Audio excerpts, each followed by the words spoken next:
Hi, Charlene back from Radical Feng Shui with Charlene and the next section of the Power Garden. And that is what you need to create the Power Garden. You have to collect your materials first. You may want to look back at the last series, understand the Bagua better, but as you build the garden, you will start to understand the Bagua in a different way. So what you need is a border plant for all of the garden. It's usually green, plants are green, so you might want a dark border to go around. The challenge is when you're in the number 3 and 4 Guas, which is the east and southeast, those are requiring green flowering plants as well. Remember, we want flowering plants if we can for each and every Guas, because when it flowers, it's also activating the energy of the healing properties you're trying to create specifically.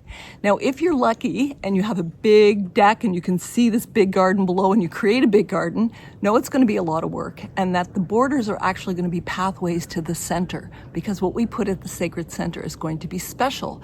We can put a plant there, but often in the small power garden, we'll put something like a mirror ball or a water feature if it's outside for the birds. There's so many things that we can use to activate our own healing process.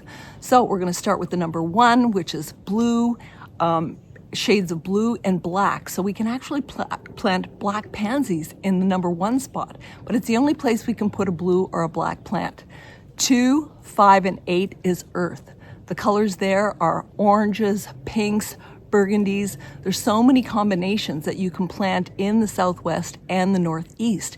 And in the center, yes, you can have a mirror ball covered or surrounded by those beautiful plants and those colors. Now, when we go to the metal Guas, we have only the color white, gold, silver, bronze. So you may want to amplify what's in those particular locations, and that's going to be the northwest and the west. You can put a bit of brass or whatever in those locations. Use your imagination. This is your healing. It's your opportunity to learn about the Bagua in a very powerful way, an impactful and empowering way for your healing. Now, when we go to the 9 location, red only or red purple flowers. So also the 1, it can be blue or it can be blue purple, but really delineate what's a cool color purple and what's a really fiery color purple when you're doing the power garden. You want to get it right. And then, as I said, if we're in the 3 and 4 spot, it's also greenery, blue-green. So we can find plants that are of that color. Great. So those are the things you have to plan out prior to even starting the garden. I think this is why it took me several years to get it together.